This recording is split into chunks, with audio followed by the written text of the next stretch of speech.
राधे गोविंद गोविंद राधे गोविंद राधे गोपाल राधे गोविंद राधे गोपाल राधे गोपाल राधे गोविंद राधे गोपाल राधे गोविंद राधे राधे राधे गोविंद गोविंद राधे राधे राधे गोविंद गोविंद राधे राधे राधे गोविंद गोविंद राधे राधे राधे गोविंद गोविंद राधे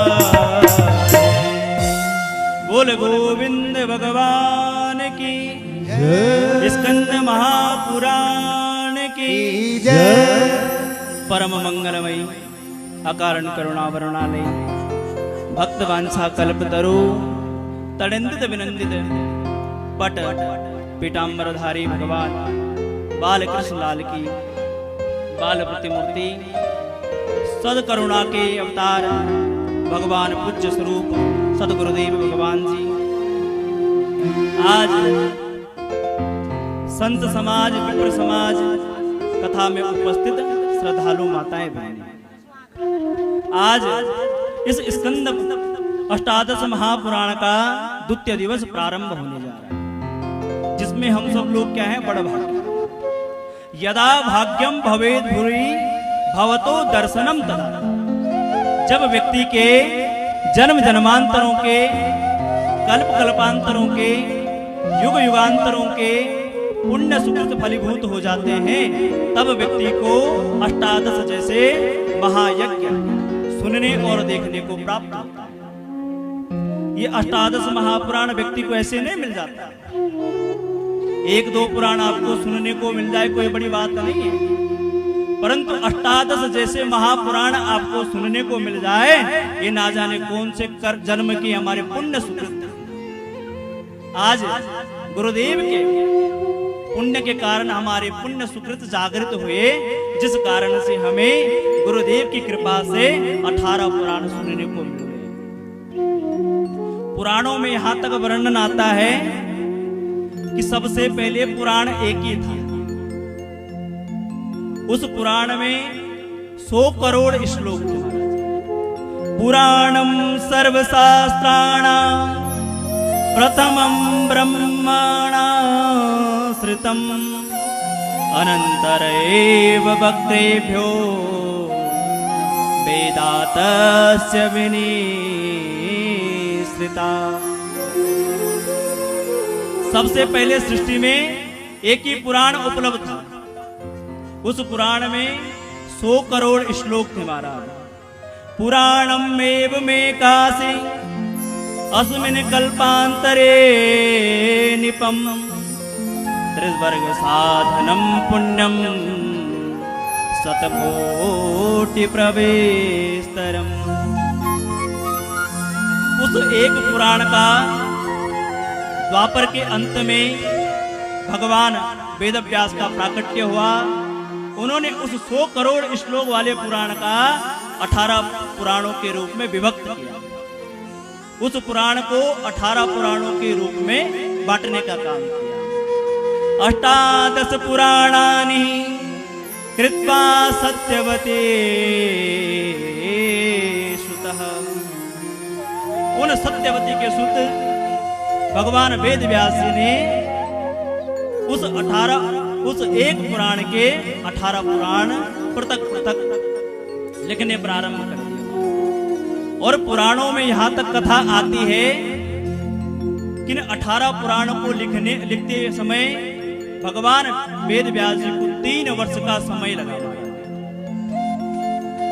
भगवान वेद व्यास ने 3 वर्ष में 4 लाख श्लोकों को लिखा। जो ये 18 पुराण है ना, इनमें 18 पुराणों में टोटल मिलाकर कितने श्लोक हैं? 4 लाख श्लोक, जिनमें से एक वर्ष में व्यास जी ने 1,33,330 श्लोक लिखे। एक महीने में 11,111 श्लोक लिखे। और 15 दिन में 370 श्लोक और एक श्लोक को लिखने के लिए वेद व्यास जी को 4 मिनट का समय लगा। बड़ा भागी हम लोग जिनको ये 18 पुराण सुलभ हो, बड़ी कृपा हम पर व्यास जी जिन्होंने हम जैसे मनुष्यों के लिए ये 18 पुराण बनाए। जब हम एक पुराण की कथा करते हैं ना, कितना खर्चा आता है। अगर आप सामान्य रूप में एक पुराण का वाचन करते हैं तो कम से कम 5 से 10 लाख रुपए का खर्चा आता है। आज आपको 18 पुराण आपको सुनने को मिल रहे हैं, फिर भी आप लोग जब देखो बातों में लगे रहते हैं, घर से निकल नहीं पाते हैं। अरे महाराज, आपको अवसर मिला, इस अवसर का लाभ उठाओ। जब देखो बातों में लगे रहते हैं। और कुछ माताओं का स्वभाव तो ऐसा भी है कि वो कथा के विषय में भी बैठी है, फिर भी घर की बातें लगी रहती है। धिक्तम नरम पशु समम भुविभार। अरे महाराज, धिक्कार है ऐसे व्यक्ति को जिसे ये अवसर प्राप्त हुआ और इस अवसर का लाभ प्राप्त न करके वो घर की बातों में लगे रहते हैं। मन तलगो दो मनखी तू आली जाल छुयो मां, राम को नाम बिले दुकवेरी। अरे राम को नाम बिले दुकवारी। परंतु आज व्यक्ति के पास भगवान का नाम लेने का समय नहीं है महाराज। जो ये 18 पुराण हैं, ये भगवान वेद व्यास की अंतिम रचना है। इसके बाद भगवान वेद व्यास ने अपनी लेखनी से कोई चमत्कार नहीं किए महाराज। उन्होंने अपनी लेखनी को वहीं पर रोक दी। अंतिम रचना क्या है? ये 18 पुराण। अंतिम पुराण कौन सा है? श्रीमद् भागवत महापुराण। इसके बाद वेद व्यास जी ने लिखना बंद कर दिया था। ये 18 पुराण कौन कौन से? ब्रह्मम परमम वैष्णवम च सेवम लिंगम सगारुणम नारदं भागवतम आग्नेयं स्कंद संदितम भविष्यं ब्रह्म वैवर्तम मार्कंडेयं च सबाहनम वाराहं मास्य कूर्मं च ब्रह्मांडाख्यामिति त्रिषड। त्रिषड का मतलब 3 बार 6 आए कितना होता है? 18। ये 18 पुराण है। ब्रह्म पुराण से और ब्रह्मांड पुराण तक जो कर्मवाज यहाँ पर लगे हुए, जो व्यक्ति ब्रह्म पुराण से और ब्रह्मांड पुराण तक का दर्शन करता है, उस व्यक्ति को फिर पुनः पुनर्जन्म लेने की आवश्यकता नहीं पड़ती। इसलिए जब सुबह सुबह आओ तो शुरू से ब्रह्म पुराण से दर्शन करके ब्रह्मांड पुराण तक का दर्शन करना चाहिए। शास्त्रों में तो यहाँ तक भी बताया गया है, जो व्यक्ति इन पुराणों का नित्य संध्या बंदन के समय में जो इन पुराणों का श्रवण करता है या पुराणों का उच्चारण करता है या पुराणों के नामों को गाता है, उस व्यक्ति इस लोक में सुख को भोगकर अंत में भगवान के हरे के लोक को प्राप्त करता है। अष्टादश पुराणानि नामधेय पठे। जो व्यक्ति 18 पुराणों का पृथक पृथक नाम लेकर इनको पढ़ता है महाराज, त्रिसंध्यम जपते नित्यम अश्वमेध फलम लभे।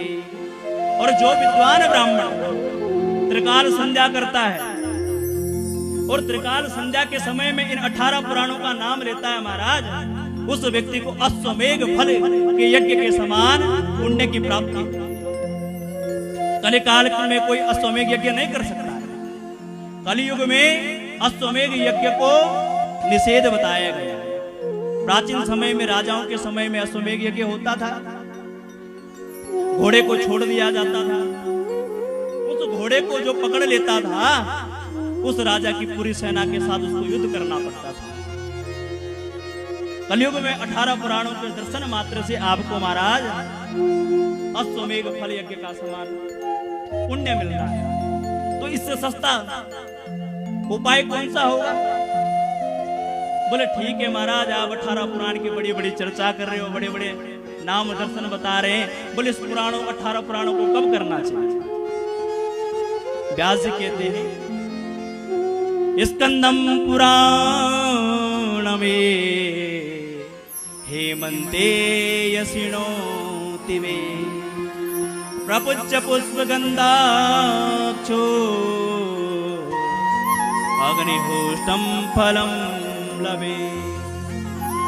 जो व्यक्ति हेमंत ऋतु में इन 18 पुराणों का श्रवण करता है, उस व्यक्ति को यह पारलौकिक शरीर को त्याग कर जब वो पंचलौकिक शरीर में प्राप्त करता है, सुंदर देह प्राप्त करता है और भगवान के परम लोक को जाता है, तो वहां पर देवता लोग उसका बड़ा स्वागत करते हैं।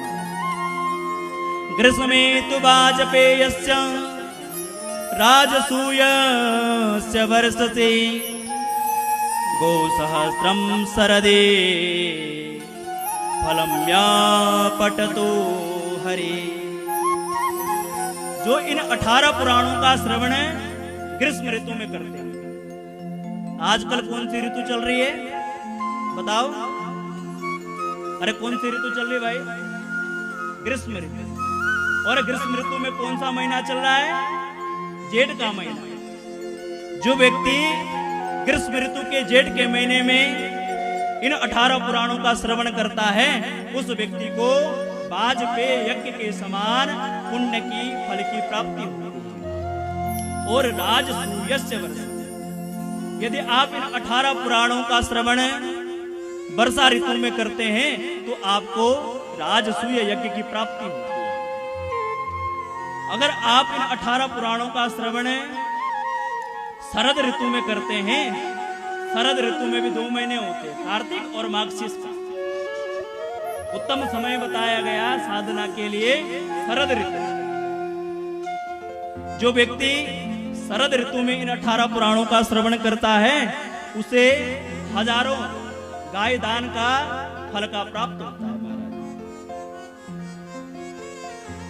पद्म पुराण में यहां तक वर्णन आया है कि इन 18 पुराणों में और भगवान हरि में कोई भेद नहीं करना चाहिए। जो व्यक्ति 18 पुराणों में और भगवान हरि में भेद करता है ना, यह उसकी सामान्य बुद्धि है। भगवान हरि में और 18 पुराणों में किसी भी प्रकार का भेद नहीं करना चाहिए। ये भगवान के अंग हैं 18 पुराण। उन अंगों का नाम सुनो आप, कौन कौन से? ब्रह्म मुर्दा हरिरेवम हृदयम परम संज्ञका वैष्णवम दक्षिणे बाहो सेवम पाव महेशतु उरुभागवतम प्रोक्तम नाभिश्चान नारदीयम मार्कंडे च दक्षांग्रे वामोहाग्नेयमुच्यते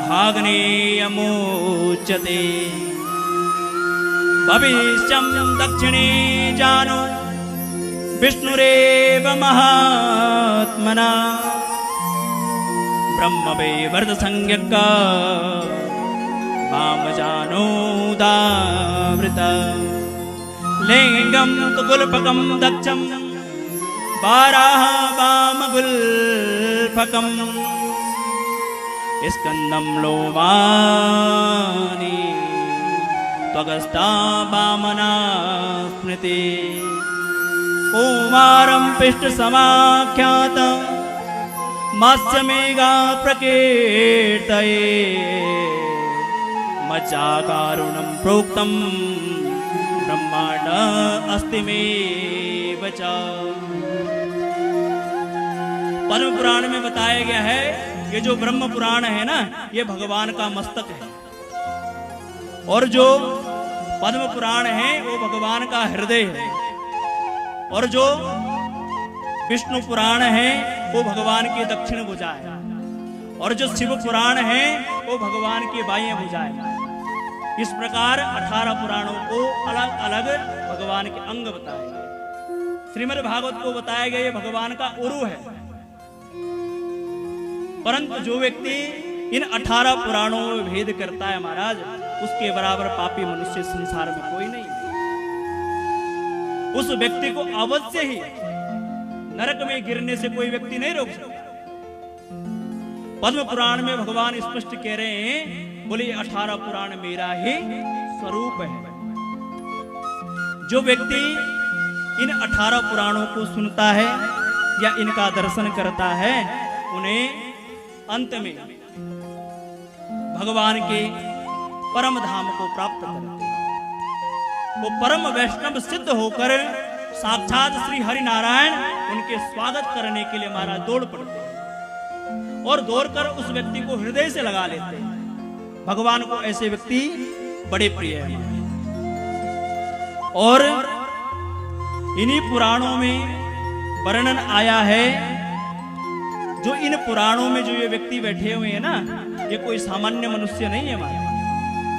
जो व्यक्ति इन मनुष्यों में भेदभाव करता है या यज्ञ अनुष्ठानों में किसी प्रकार की राजनीति करता है, स्कंद पुराण में वर्णन है उस व्यक्ति को क्या फल मिलता है। आजकल हमारे दूर तो नहीं, पर हमारे यहाँ सबसे ज्यादा क्या होता है, अगर आपको भागवत करनी है ना, तो प्रतिभा का कोई मोल नहीं है, सफल सिद्ध अनमोल वही है जिसका प्रबल प्रचार हमने देख लिया। जिसका बढ़िया प्रचार हमारा वही बकता है। अरे किसी अच्छे व्यक्ति को बुलाकर कथा करनी चाहिए, रिश्तेदारी नहीं ढूंढनी चाहिए। अगर आपका रिश्तेदार उस लायक नहीं है, उसको हटाओ। किसी अच्छे वैष्णव वक्ता से कथा को सुनना चाहिए। परंतु स्कंद पुराण कहता है, जो व्यक्ति वक्ताओं में भेदभाव करता है, मृत्य बुद्धिर न कर्तव्या पुराणैक्य कदाचन। मनुष्य बुद्धि से कभी भी इन व्यक्तियों में कभी भेदभाव नहीं करना चाहिए। पुराणज्ञ सवे वेता ब्रह्मा विष्णु हरेर। ये जो पुराण पर पारायण पर बैठे हैं ना वक्ता, ये कोई सामान्य मनुष्य नहीं है। ये भगवान ब्रह्मा और विष्णु द्वारा भी पूजनीय है महाराज। ये इतने पवित्र है। ये भगवान ब्रह्मा और विष्णु के भी गुरु हैं, और आप गुरुओं में महाराज भेद करते हो, तो आपको नरक जाने से कौन बचा सकता है। कभी भी किसी भी काल में किसी वक्ता के साथ भेदभाव नहीं करो। जितना हो सके सामान्य दृष्टिकोण से भगवान विष्णु का स्वरूप मानकर पाद्य अर्घ आचमनी द्वारा इनका पूजन करना चाहिए। इसी स्कंद पुराण में वर्णन है, सूजी कहते हैं ऋषियों, बोले इस संसार में कितने पवित्र तीर्थ हैं और कितने पवित्र क्षेत्र हैं। अतः सर्व पुराणानां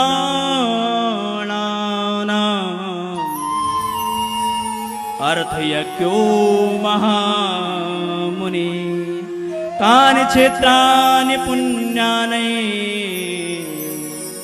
तानि तीर्थानि भूतले। सूजी कहते ऋषियों, इस संसार में एक रामेश्वरम नाम का तीर्थ है। उस रामेश्वरम नाम तीर्थ में भगवान का परम पवित्र एक तीर्थ स्थान है, वो है राम सेतु। मनोनियम्य विप्रेन्द्र सिनुधम भक्तिपूर्वकम अस्ति रामेश्वरम क्षेत्र राम सेतु पवित्रतम। राम सेतु कोई सामान्य तीर्थ नहीं है हमारा, ये परम पवित्र क्षेत्र है। क्षेत्राणामपि सर्वेषां तीर्थानामपि उत्तमः। ये सभी क्षेत्रों से सभी तीर्थों में उत्तम क्षेत्र है, वो है रामेश्वरम।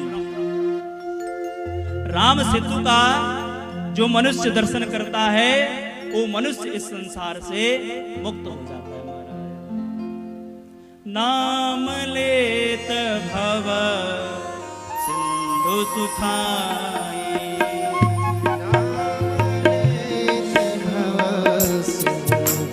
सा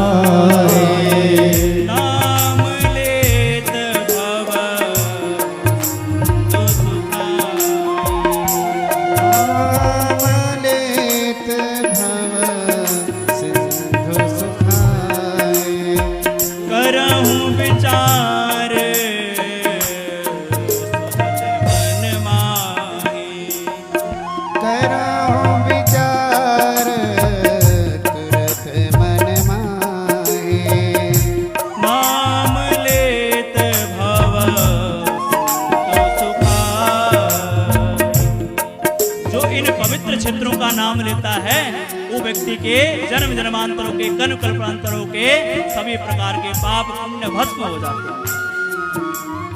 इसी स्कंद पुराण में वर्णन है, जो व्यक्ति राम सेतु का दर्शन करता है वो व्यक्ति इतना परम पवित्र हो जाता है, वो व्यक्ति सभी यज्ञों का कर्ता बन जाता है, सभी यज्ञों का करने वाला बन जाता है। ये नर जन्म मध्य तो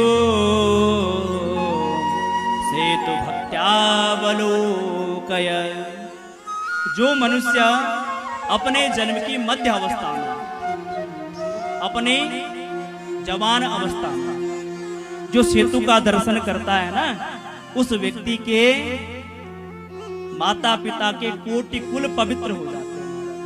आजकल युवाओं से पूछो, नौजवानों से पूछो, बोले भजन कर लो, बोले महाराज आप तो पड़ गए इस चक्कर में, साधु पन के चक्कर में, बोले हमें हमारा जीवन क्यों बर्बाद कर रहे हो। अब आप भी कल्पना करो कि आपका जीवन बर्बाद है कि हमारा जीवन आबाद है, बताओ। आज हमें इतने लोग सुन रहे हैं, और केवल यहां पर नहीं, देश विदेश तक सुन रहे हैं। आप कल्पना करो कि आपका जीवन बर्बाद है कि हमारा जीवन आबाद है। परंतु जब आपको बोलते हैं ना, बोले महाराज भजन करो, बोले महाराज आप ही करो हमारे हिस्से का भजन। परंतु जो व्यक्ति अपने जीवन की मध्य अवस्था में राम सेतु का दर्शन करता है, उसकी कोटि कुल पवित्र हो जाता है। और जो व्यक्ति राम सेतु में डुबकी लगाता है, स्नान करता है, अरे उसके बारे में तो कहना ही क्या। राम सेतु करो स्नानम सप्तकोटिलान्वितम संप्राप्य विष्णु भवनम तत्रैग्रा परिमोचते। जो व्यक्ति सेतु में डुबकी लगाता है ना, उसके 7 कुल पवित्र हो जाते हैं। और जो व्यक्ति सेतु के बालू में रात्रि शयन करता है, वो व्यक्ति ब्रह्म हत्या आदि दोष से निवृत्त हो जाता है। कितनी बड़ी बात है बताओ। ब्रह्म हत्या आदि दोषों से वो व्यक्ति छूट जाता है। सूजी कहते बोले महाराज ठीक है, बोले राम सेतु का आप इतना बड़ा वर्णन कर रहे हैं, बोले ये राम सेतु बनाने की आवश्यकता क्या पड़ी। बोले आखिर भगवान ने राम सेतु क्यों बनाया। सूजी कहते ऋषयो कथम सूत महाभाग रामेण क्लिष्ट कर्मणा सेतु वंदे नदी नाथ थगादो वरुणालय। बोले हे प्रभु, आखिर राम जी ने इतने विशाल समुद्र पर सेतु कैसे बनाया। सूजी कहते ऋषियों, ये उस समय की बात है जब पिता दशरथ की आज्ञा मानकर पुत्र धर्म का निरूपण करते हुए भगवान राम जी माता जानकी और भैया लक्ष्मण के साथ वन की ओर चले गए, और वन में जाकर पंचवटी में एक पर्ण कुटीर बनाई, उस कुटीर में निवास करने लगे। अब एक दिन बहन जी आई सुरपखा, बोले तुम सम पौरुष मौसम नारी, यह संजोग विधि रचा विचारी। बोले महाराज इस संसार में आपके समान सुंदर कोई पुरुष नहीं है और मेरे समान कोई स्त्री नहीं है, बोले मुझसे विवाह कर लो। भगवान ने कहा, बोले देवी जी हमने प्रण ले रखा है, बोले हम एक पत्नी व्रत वाले हैं, बोले इस समय हम आपसे विवाह नहीं कर सकते। बोले लक्ष्मण जी के पास जाओ। भैया लक्ष्मण जी के पास गए, लक्ष्मण जी ने नाक काट दिया। खरदूषण के पास गई पाताल लोक पर रोते रोते, खरदूषण ते गई बिल पाता धिक धिक पौरुष तब भरा। बोले भैया धिक्कार है आपको, बोले आप इतने बलवान और आपके होते हुए आपकी बहन के नाक कट गई। बोले क्या करना आपके बल का। खरदूषण आए राम जी के पास आए, राम जी को देखा, बोले यद्यपि भगिन कीन कुरूपा बदलायक नहीं पुरुष अनुपा। काम ऐसे करना चाहिए महाराज ना, जो हमसे जलने वाले लोग हैं ना, जिन्हें हमें देख के जिनका धुआं निकल जाता है, वो भी आपकी तारीफ करे। काम ऐसा करना चाहिए। आज खरदूषण राम जी के पास आए, बोले देखो, बोले चाहे इन्होंने हमारी भगनी को क्रूप कर दिया, परंतु ये व्यक्ति वध के लायक नहीं। बोले देखो कितने सुंदर है। राम जी के पास गए, राम जी ने एक ही बाण में खरदूषण का वध कर दिया। अब जब खरदूषण के वध का समाचार रावण तक पहुंचा तो रावण ने कुचक्र रचा। मामा मारीच के पास गए, बोले मामा, बोले आप मेरे मामा हैं। एक मामा कृष्ण जन्म में भी आए थे कंस बनकर, एक मामा राम जन्म में आए मारीच बनकर। बोले मामा यदि आज आप मेरा साथ नहीं देंगे, बोले तो मैं जीवन भर की भड़ास राम से कैसे निकालूंगा। बोले राम ने मेरी बहन को कुरूप कर दिया, बोले आज मौका है, बोले इस राम के बच्चे को मैं छोड़ूंगा नहीं। बोले आज इस राम दशरथ के छोरे को वो सबक सिखाऊंगा, बोले इसकी 7 पीढ़ियां याद रखेगी। बोले महाराज मामा बस आप मेरा साथ देते रहना। महाराज ने पहले बहुत समझाया, बोले राम से क्यों दुश्मनी लेता है, बोले साक्षात राम भगवान हरि है। बोले हरि है तो क्या हुआ, बोले हम भी कम है। बोले तीनों वेदों का वेता, बोले इस संसार में हमारे जैसे कोई विद्वान ब्राह्मण नहीं होगा। बोले आखिर भगवान है तो क्या हुआ, है तो मंत्रों के आदि। बोले एक मंत्र का उच्चारण करूंगा, देवता खींचे चले जाएंगे।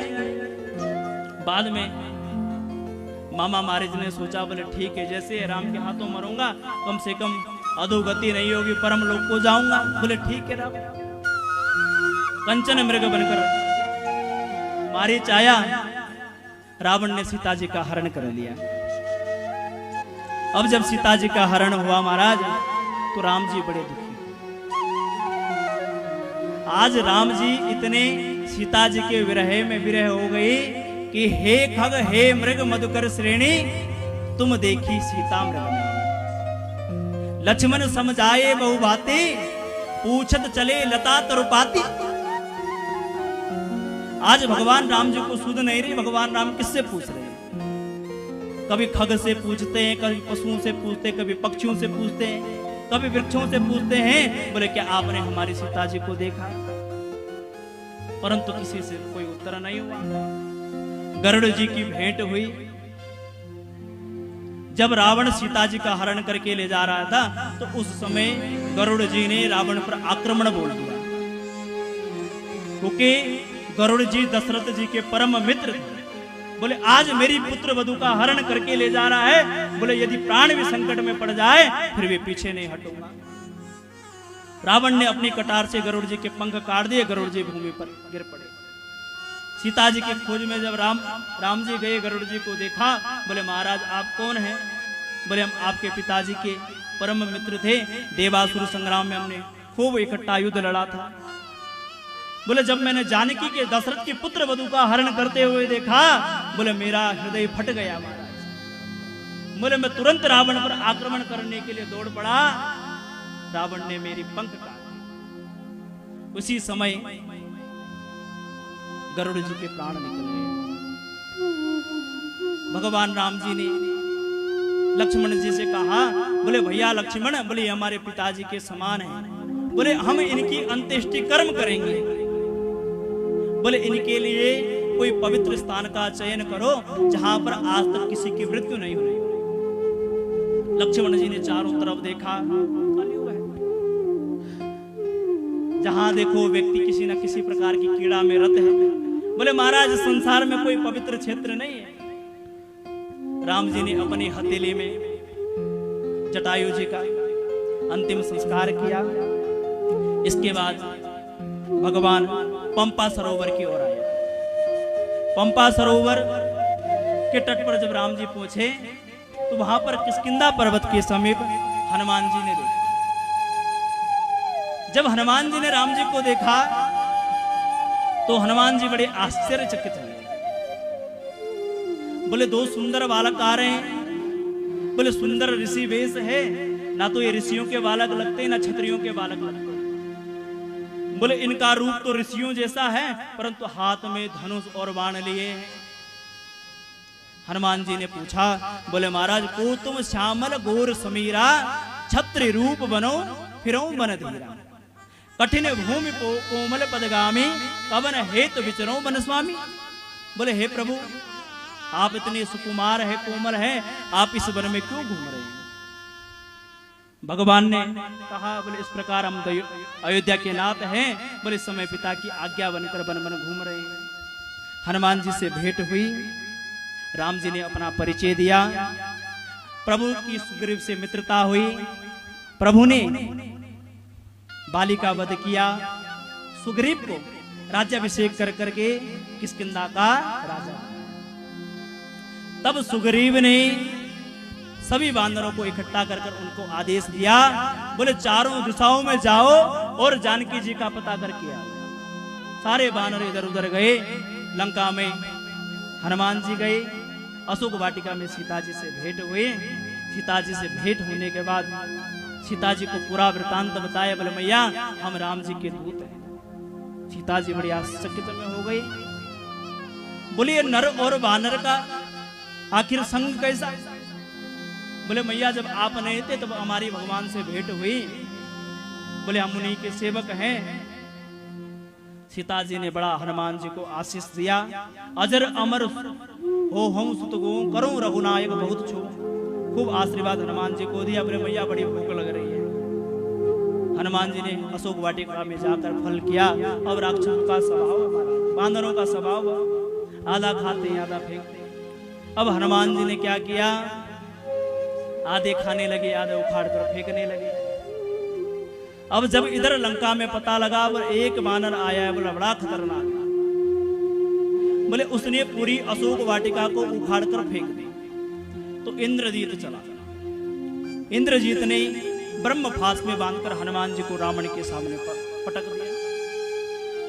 अब हनुमान जी बड़े आश्चर्यचकित हुए, बोले प्रभु ने जब भेजा था तो भगवान ने कहा बोले केवल सीता जी की खोज करके आना।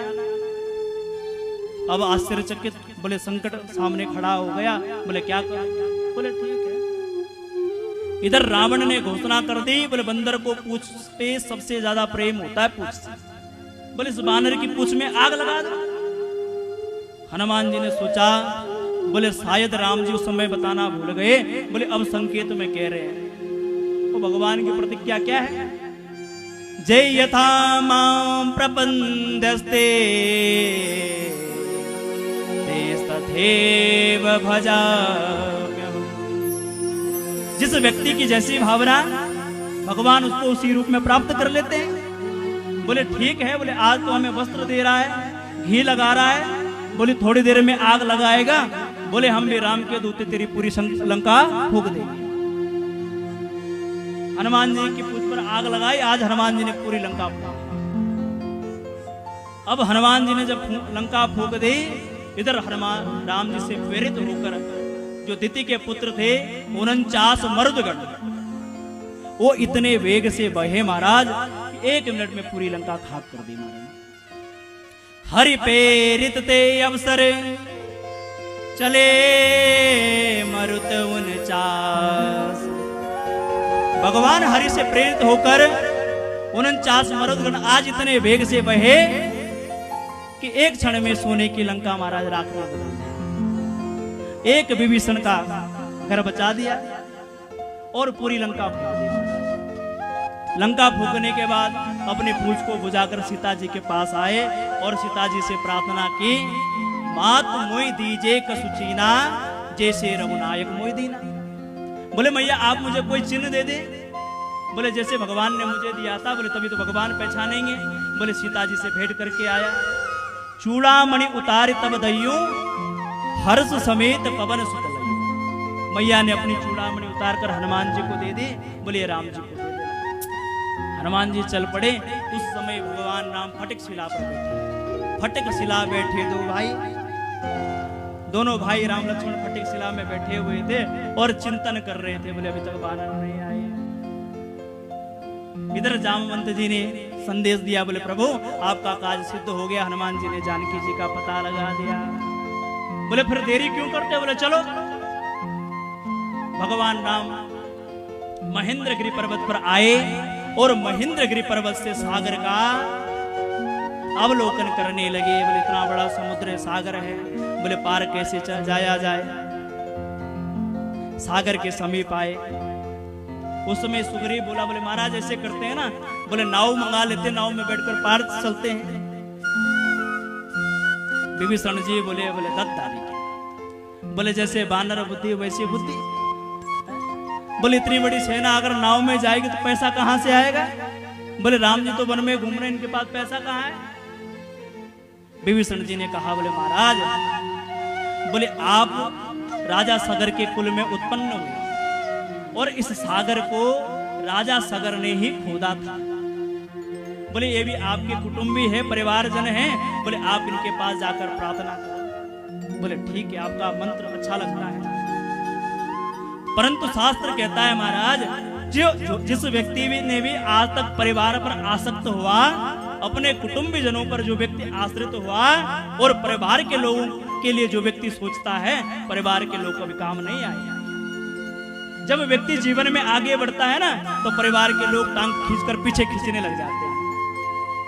आज राम जी के साथ भी वही हुआ।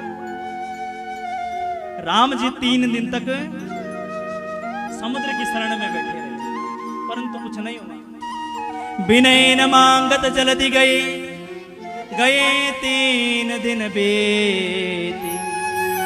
बोले राम सकूब तब भय बिन होई न प्रीत। जब राम जी 3 दिन तक समुद्र की शरण में बैठे रहे, समुद्र जी राम की शरण में नहीं आए। राम जी क्रोधित हो गए। लक्ष्मण बोले भैया हम तो पहले ही कहते थे, बोले निकालो बाण, बोले निकालो अग्निबाण, सुखा डालो समुद्र को। बोली अगर आप नहीं कर सकते मुझे आज्ञा दो। मंत्र नया लक्ष्मण मन भाव।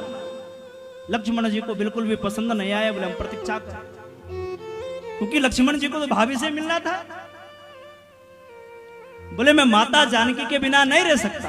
बोले भैया क्यों देर करते हो, अग्निबाण निकालो ना। राम जी ने कहा, बोले भैया लक्ष्मण, बोले क्रोध नहीं करना चाहिए। बोले भैया अभी तो 3 दिन से बैठे समुद्र की शरण में, क्या हुआ। जहां राम जी ने अग्निबाण निकाला तो तुरंत समुद्र कांपता कांपता शरण में आ गया। बोले प्रभु रक्षा करो, रक्षा करो, रक्षा करो। भगवान बोले अब आया सही ठिकाने पे। बोले 3 दिन तक हम प्रार्थना कर रहे हैं, बोले शकल नहीं दिखा रहा, सूरत नहीं दिखा रहा है। बोले जहां बाण निकाला तुरंत शरण में चला आया। भय बिन होई न प्रीत। जब तक किसी व्यक्ति को आप भय नहीं दिखाओगे ना, तब तक वो व्यक्ति काम नहीं करता है। आपने अपने ऑफिस में देखा हो, जो आपके सेवक होते हैं ना, जब तक उनको डांटो ना, फटकारो ना, तब तक काम सही से नहीं होता।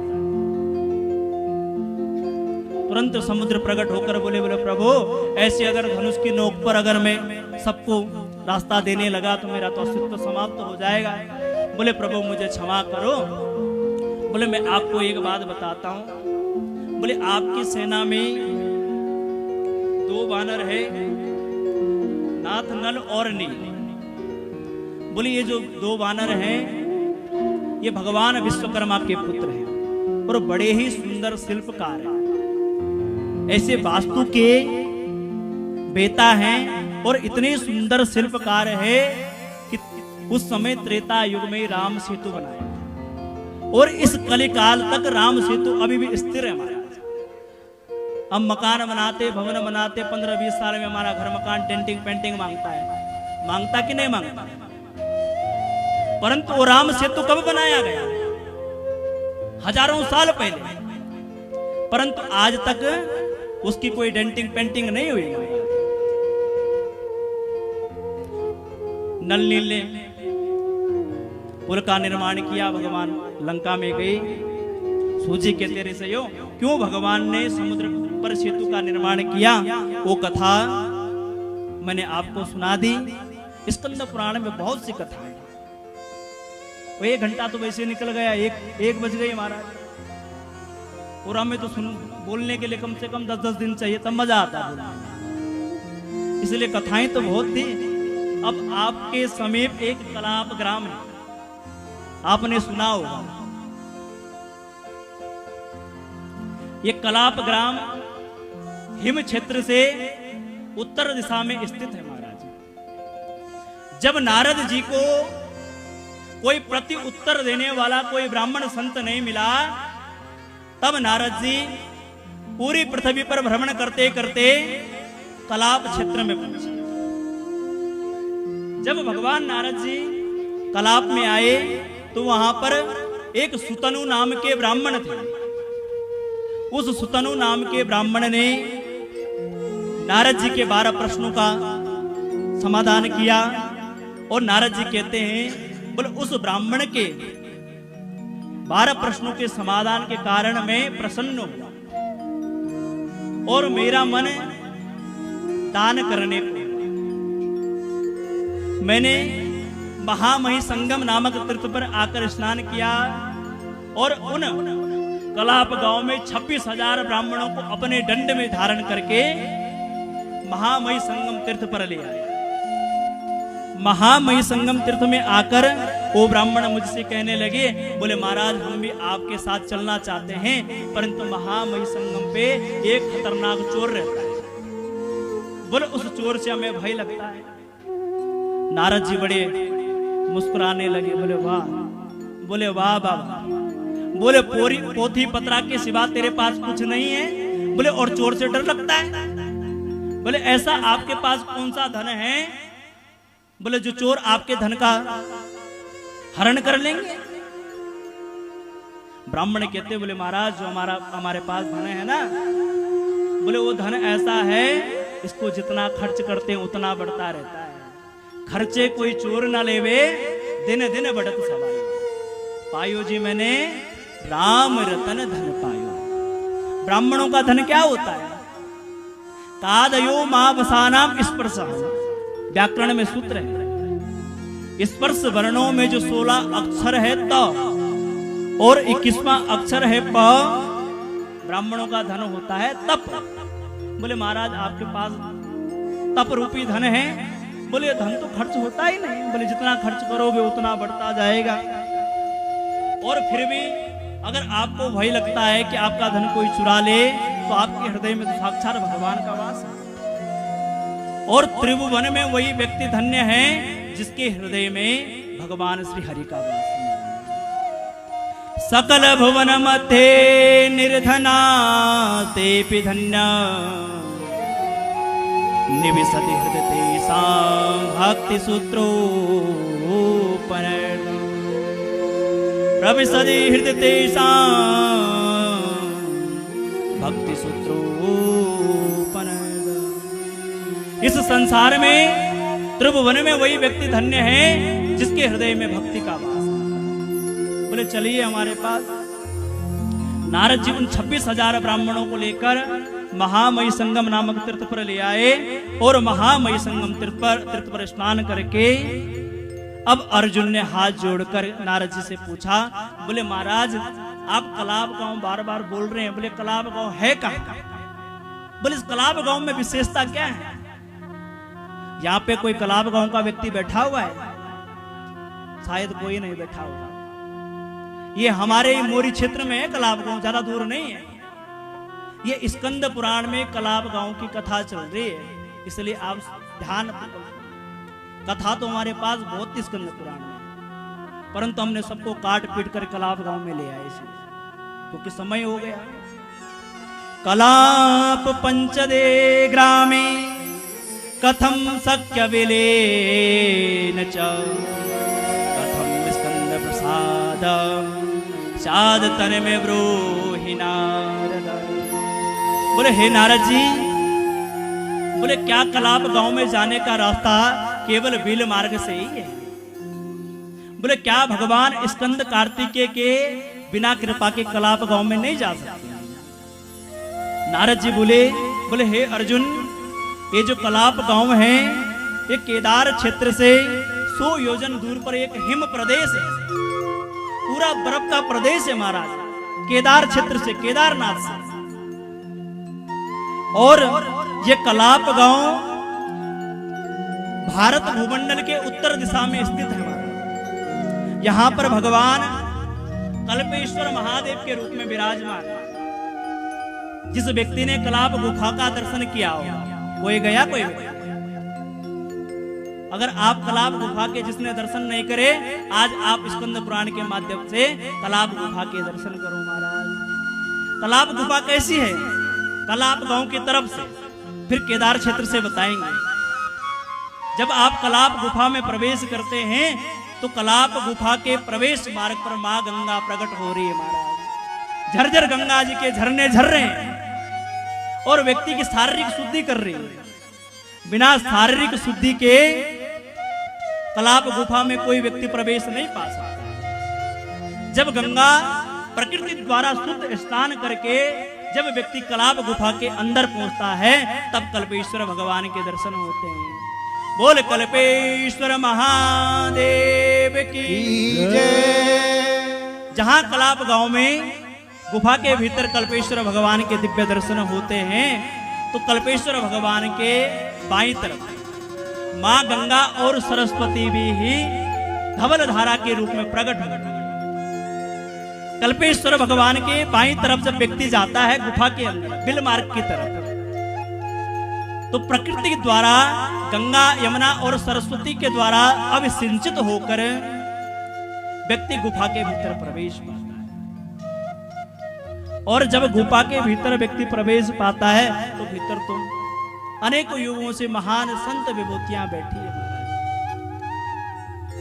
कोई सत्य युग से बैठा है, कोई द्वापर से बैठा है, कोई त्रेता से बैठा है। सब कलयुग क्या आगमन की प्रतीक्षा में रहते हैं। मां गंगा हजारों वर्ष से कल्पेश्वर महादेव का नित्य प्रति अभिषेक कर रही है।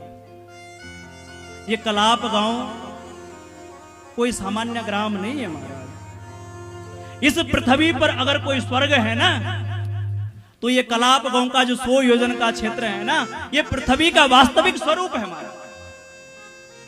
आजकल हमारे नेता लोग, राजनेता लोग पढ़ते लिखते नहीं है, उनको पता नहीं धर्मों के बारे में। बोले पृथ्वी का स्वर्ग कहाँ है? बोले उत्तराखंड कोसानी में। बोले क्या है कोसानी में? बोले आओ स्कंद पुराण पढ़कर देखो। स्कंद पुराण में स्पष्ट लिखा है कि सतयोजन मात्राशु भूमि स्वर्गा तत स्मृता। बोले जो ये 100 योजन का कलाप क्षेत्र है, बोले ये वास्तविक पृथ्वी पर स्वर्ग है। अगर किसी व्यक्ति को स्वर्ग की अनुभूति प्राप्त करनी है तो कलाप गांव में जाना चाहिए। केदार क्षेत्र में 100 योजन दूरी से हिम मार्ग से एक गुफा है बिल मार्ग, उसको बिल मार्ग कहते हैं। केदार क्षेत्र से कलाप गांव की जो दूरी है वो 100 योजन दूरी है। उस 100 योजन दूरी से बिल मार्ग में प्रवेश करने का रास्ता बता रहे। बोले कैसे प्रवेश करना चाहिए? बोले सर्वप्रथम अन्न जल का त्याग करके भगवान कार्तिकेय को प्रणाम करके बिना कार्तिकेय की आज्ञा के बिना बिल मार्ग में प्रवेश नहीं करना चाहिए। जब भगवान कार्तिकेय आपको स्वप्न में आदेश दे दे, बोले अब आप गुफा के भीतर जाने के लिए पवित्र है, तब गुफा के भीतर जाना चाहिए। गुफा के भीतर प्रवेश करते हुए जैसे प्रवेश करे, आगे एक स्वर्ण रंजित मिट्टी है, पीले रंग की मिट्टी। उस मिट्टी का पूरे शरीर पर लेपन करके पूरे शरीर पर लेपन करना चाहिए, क्योंकि गुफा के अंदर करिस नाम के कीड़े हैं। जैसे आप गुफा के भीतर जाओगे ना, वो कीड़े आपको खाने के लिए दौड़ पड़ेंगे। यदि आप उस मिट्टी का लेपन करोगे तब आपको वो कीड़े कष्ट नहीं दे पाएंगे। भीतर गुफा के भीतर जाकर दिव्य महापुरुषों के दर्शन होंगे। देवापि संतनो भ्राता मरु इक्ष्वाकु वंशजा कलाप ग्रामे आशाते महायोग बलान्विता। पितामह भीष्म, उनके पिता महाराज शांतनु, और शांतनु के बड़े भाई कौन थे? देवापि, और इक्ष्वाकु वंशी महाराज मनु। ये दो व्यक्ति हजारों वर्ष से भगवान कलयुग के आगमन की प्रतीक्षा कर रहे हैं। जब संबल ग्राम सीतापुर जिले में भगवान कलयुग का प्राकट्य होगा तो भगवान कलयुग सफेद रंग के घोड़े पर सवार होकर उत्तराखंड स्थित कलाप गांव में पहुंचेगा महाराज। और जब कलाप गांव में आकर पहुंचेंगे, गुफा के भीतर शुद्ध प्रकृति द्वारा वराड़सर में स्नान करके देवा और मनु महाराज से मिलेंगे, तब वर्ण आश्रम की व्यवस्था धारण कर, क्योंकि कलयुग क्या है, अभी बच्चा है। क्योंकि जब पृथ्वी का लय होगा फिर पृथ्वी का सृजन कैसे करना चाहिए, ये मनु और देवापी कलयुग को बताएंगे। उनसे वर्ण आश्रम व्यवस्था का उपदेश लेकर फिर वराड़सर में स्नान करके कलयुग अपने वराड़सर में जो कलयुग के अस्त्र शस्त्र रखे गए हैं, उन अस्त्र शस्त्रों को निकाल करके महाराज अपने स्वर्ण रजित अपने कटार को लेकर महाराज वहीं से संहार करना प्रारंभ करेंगे। नारद जी कहते हैं, बोले उन 16,000 ब्राह्मणों को लेकर मैं महामय संगम नामक तीर्थ पर आया। वहां पर उन ब्राह्मणों ने स्नान किया। स्नान करने के बाद जय जय श्री राधे। बस 2 मिनट में अपनी बात पूरी कर दूं। स्नान करने के बाद उन ब्राह्मणों को नारद जी ने भूमिदान किया। उस समय भगवान कपिल मुनि का आगमन कलाप गांव में हुआ। स्कंद पुराण में वर्णन, बोल कपिल देव भगवान की जय। और मेरा तो सौभाग्य ऐसा है क्योंकि मेरे तो इष्ट कपिल देव है। जब कपिल देव भगवान कलाप गांव में पहुंचे, नारद जी से कहा, बोले महाराज आप मुझे 8,000 ब्राह्मणों को दान दे दीजिए। बोले मैं 8,000 ब्राह्मणों को भूमि दान देना चाहता हूं। भूमि दानम करिष्यामि कलाप ग्राम वासिना त्वया क्रियते स्नानम कपिला कपिलोत्तम। आजकल महाराज बड़ा दुख होता है, आज कलाप गांव में अन्य कई देवी मंदिर बन गए जिनका पुराणों में कोई उल्लेख नहीं है। स्कंद पुराण में कपिल मुनि महाराज का स्पष्ट वर्णन आया, मैंने अभी श्लोक भी बताया। जब कपिल भगवान नारद जी से कहा, बोले मैं इन 8,000 ब्राह्मणों को भूमि दान देना चाहता हूं। बोले आप मुझे 8,000 ब्राह्मण दीजिए। कपिल भगवान ने जिस स्थान पर उन 8,000 ब्राह्मणों को भूमि दान दिया, वो स्थान कपिल स्थान के नाम से प्रसिद्ध हुआ। और इस समय भगवान कपिल मुनि महाराज के इस रामासराय में 2 स्थान है महाराज। कौन कौन से? पोरा और गुंजाड़गांव। आजकल बड़ा दुख होता है महाराज, जब लोगों ने कपिल मुनि महाराज को पोरा और गुंजाड़गांव के रूप में बदल दिया तो महाराज कभी कभी हृदय को इतना कष्ट होता है, क्या बताएं। इन संसार के मूर्खों को अगर समझाने लग जाए ना, फिर कहना ही क्या महाराज। परंतु मैं तो आप सबसे यही कहता हूं, अगर प्रीति करनी है तो उस इष्ट से करें। अपने इष्ट के प्रति प्रगाढ़ श्रद्धा होनी चाहिए। दूसरे के सामने ये मस्तक नहीं झुकना चाहिए। अगर शरणागति करनी है ना, एक बार करो, समर्थ की करो। ये नहीं कि कभी आप इस दरवाजे पे माथा टेकते हो, कब उस दरवाजे पे टेकते हो। राम जी समुद्र के शरण में गए, अभी कथा सुनी, क्या हुआ? और विभीषण जी जब राम जी के शरण में हुआ तो क्या हुआ? शरण में आते ही लंकापति राज बन गए। समय अधिक हो गया, यज्ञ समिति से भी क्षमा चाहता हूं। बोल अष्टादश महापुराण की जय।